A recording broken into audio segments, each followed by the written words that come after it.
Since we have the CrossFit Open coming up, guys, every single time you guys see a open workout, I want you guys to actually go in detail of the standards. So, who wants to be the first person to give me the exact standard of the toes to bar? Me. Not. Me. Orlando, I like it. Let's do it. Wait, what's that? All right. Would you like to be my demo man, kind sir? Yes, sir. Thank you. All right, I'm gonna have you jump on the pull-up bar. All right, we're gonna go over the toes to bar, okay? This is gonna be our standard for the toes to bar. So I'm gonna have you jump in onto your pull-up bar. All right, so for the toes to bar, all right, we're gonna go into a nice big kipping swing, okay? I want feet to start behind the pull-up bar, behind the base of the pull-up bar, and 2 feet make contact with that pull-up bar. All right, ready? But make sure on every single rep that both feet are going behind the post of the pull-up bar. All right, you can't stay in front. You have to break the plane of the pull-up bar. That's the standard for this toes to bar, right? Good. Correct though? Yes. All right, little clap. I like it. Complete the standard. So I want the next person to tell me the standard. Orlando just completed the standard. That's the standard of the toes to bar. Now, next person to come on up, and I want it to be faster. We're talking about just the standard of the movement, not the quality of movement or anything like that. Just the standard. Hey, dog, up with that. All right, so we got 15 toes to bar for our workout. So as an athlete, you're gonna jump on this pull-up bar, create a big kip, and making sure we make both feet making contact at that pull-up bar at the same time and coming back down past that vertical plane. That would be, okay, so nope, missed one. But you attempted it, it was good. What did you miss? What is the beginning position of the toes to bar?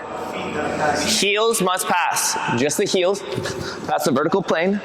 Both feet make contact with the bar at the same time.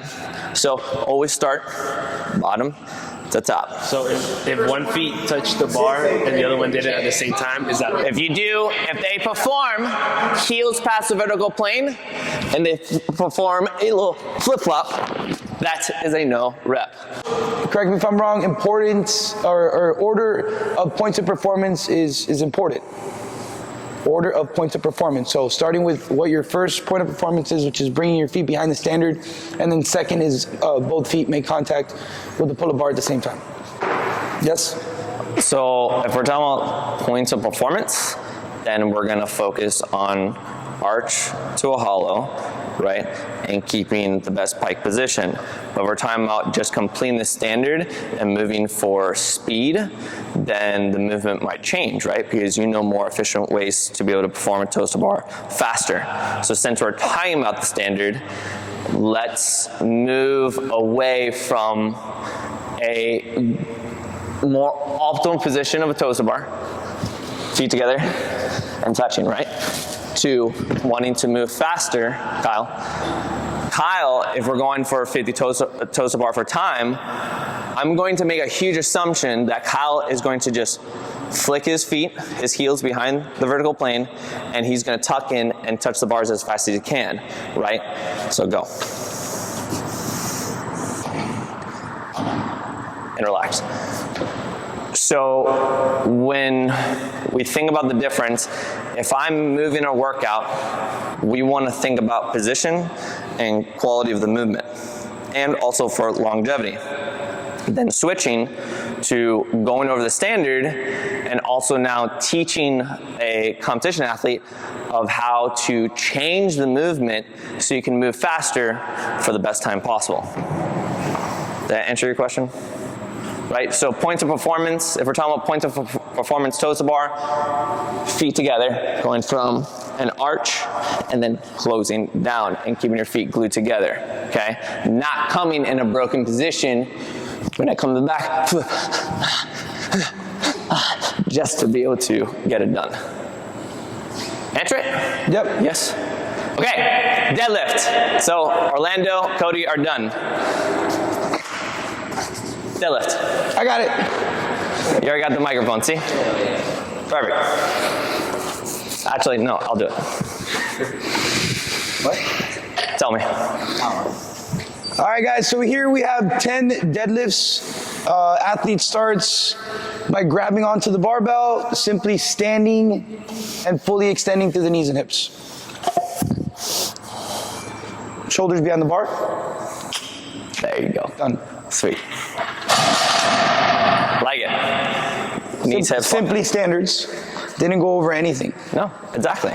So that's the standard for a deadlift. Last one, standard for the snatch. Jenna, are you well enough to? Yeah. You got it. Microphone. I didn't want the camera. My eyes are all bloodshot. I'll do it. Okay.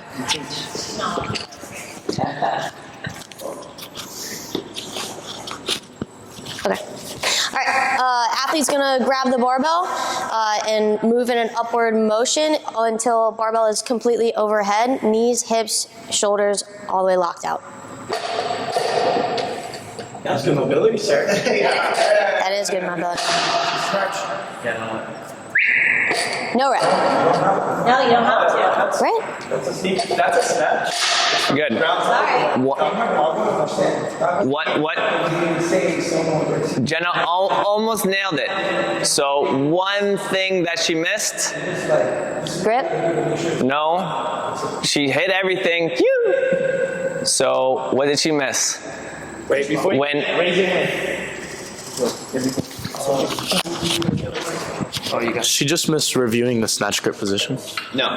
Wrong. Oh. The standards. Oh, the standard. Wait. No. Let me, wait. No. Time's up. We're talking about nothing but the standard. Point fluid motion. No. It could be a squat or power. No. What? She said about snatches from the ground to overhead.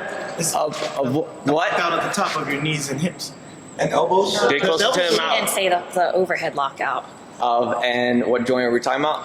You want the bicep past the ear. And Elbow? Oh, There yeah, the you go. elbow. Yeah. that was the only. No, she said shoulder. Oh, you're right. Shoulder. She said the shoulder. Shoulder locked out. Elbow locked out in the midline of the body. So, when we are teaching, every time that you guys have a open workout, be more stern teaching the standard.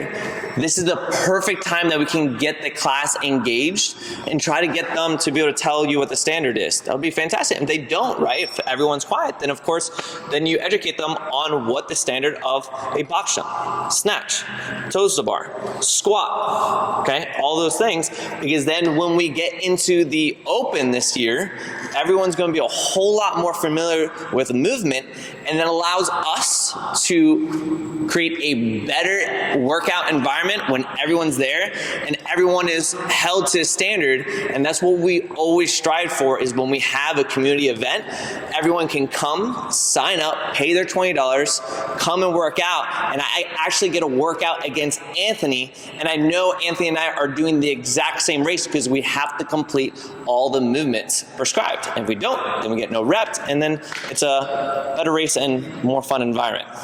Questions? In reality it matters. And I'm not trying to be stupid, funny, or any of that. We're not really gonna be like so just standard. Why did I just give you the mic? Oh my God. We're not just gonna give standards when we're giving out a workout in a class, like when we're going over a toe to bar in an open class setting.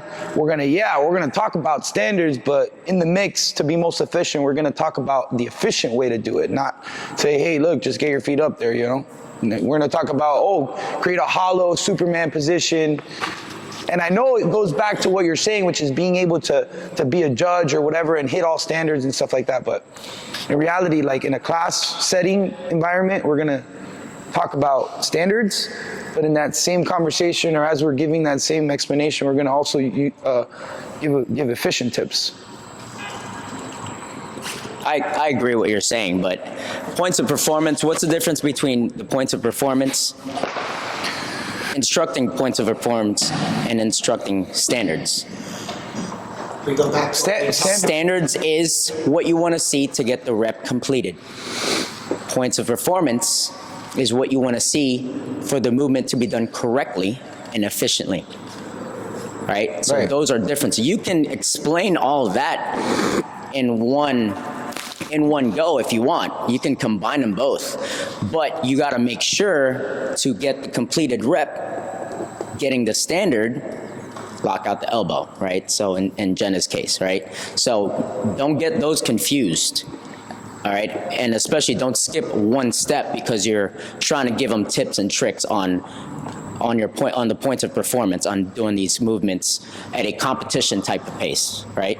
So you got to make sure they know the difference between your standard and the points of performance or efficiency that you're trying to teach them. All right, so don't get those confused. Standard is what you want to see for the rep to be done to get them credit. So when you go to no rep them, they understand why. So it's just emphasizing that. Anything else on that? So that's the difference between both. Everybody else got anything? Does anyone want to add anything? Ask questions. Just fall back to MCI. I like it. Fall back to MCI is what Cody said. What is MCI? What is MCI, Cody? Consistency, mechanics, consistency, intensity. There you go. We got it. We're still following up on it. There we go. So with that, guys, now we're going to have an open forum, continuing with the training, right? So the two classes that I gave you guys, I just want an update on, has it made your class better? Has it opened you up a little bit more to bettering yourself and your class and your athletes in your class? Have you guys used it? Yep. Use it for yourself as well. Okay? So with that, you got anything else to add now? No? Okay.